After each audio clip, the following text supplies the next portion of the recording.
Howdy everyone, SD Mountain Man. It's a little bit different beginning to this one. So this is the entrance to my man cave, which my man, whatever. But this here, Scott's first survival knife.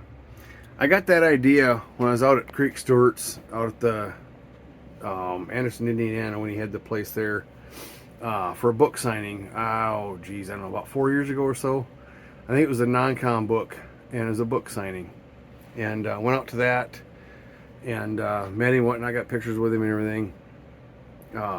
Went through the line, got to pick my own pocket box, filled that thing full, and it was the same deal, $50. Just fill it full of all the goodies that are there, just whatever you want.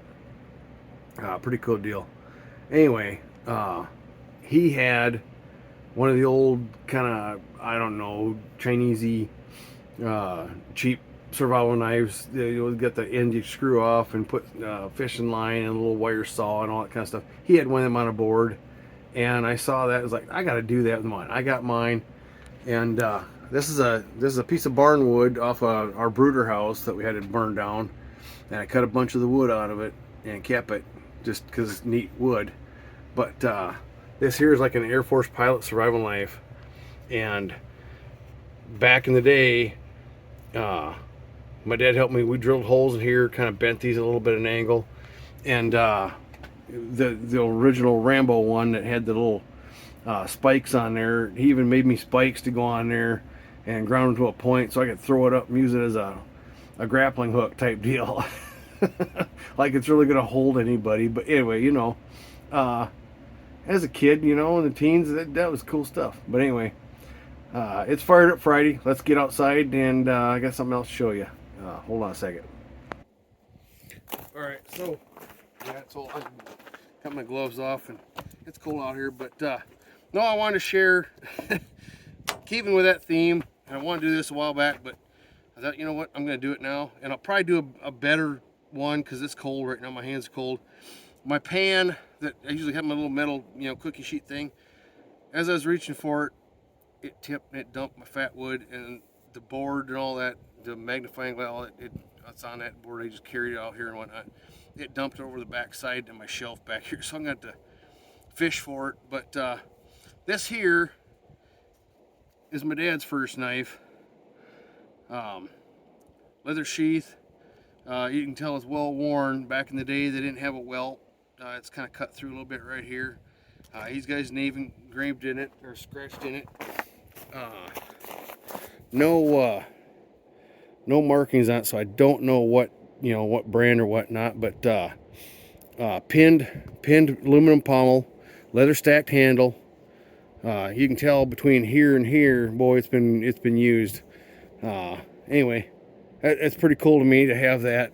He gave that to me, and so, Dad, this is a shout out to you. He says he watches. Never leaves a comment. Now, if that's because he don't want the name out there or whatever, but too much information type deal. But so this is what I did come up with Fatwood. I found a couple little chunks, and I got a few curls here. It's curling nice when I hit a good spot.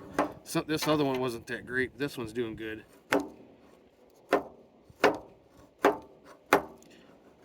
It's funny. He must watch because there's times he'll say, "You should do this. You should do this," and it's like, yeah. The way things are anymore, I wouldn't get away with that type deal. But let's try that. If that don't go, I got a little birch bark. We'll throw that on there. This don't have a 90-degree spine. I'm not gonna mess with it. It's the way it is, so I'm gonna leave it like that.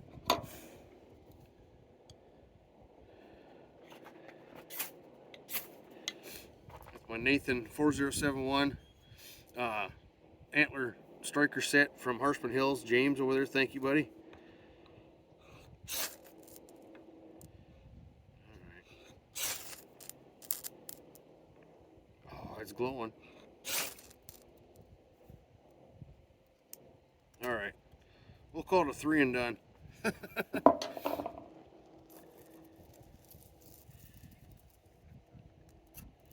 wanted to burn a chunk of this big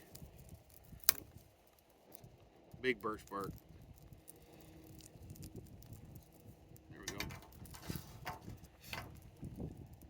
anyway, that's about it for me. I got some other ideas coming. I got some pieces from my little homemade wood stove I made out of that little paint thinner can. My plan is tomorrow. It's supposed to be nice. I got my hands in my pocket, keep them warm right now. But my plan is tomorrow, figure out where and cut a hole inside of my shelter and hook that up. I got a little bench made to set that stove on. I'll have to show you tomorrow a brief one. I got what the drift is. I got to dig that drift out so I can even just open up, unscrew some parts of it, and get in the side of it, and get some wood together. And I want to fire that thing up tomorrow. Hopefully, I can get that all done. Yeah. Anyway, that's that. I really want to just, as long as the tarp's down, it's kind of sealed up as a little triangle type deal. That little wedge shelter I got. I'd like to fire up that little stove in there and see how it does. Just stoke it up. It's kind of neat.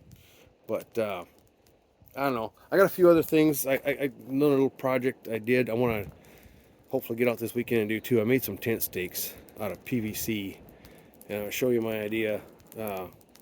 Perfectly fit for around here the way it is right now this year. So if that gives you a hint. But anyway. That's about it for me right now.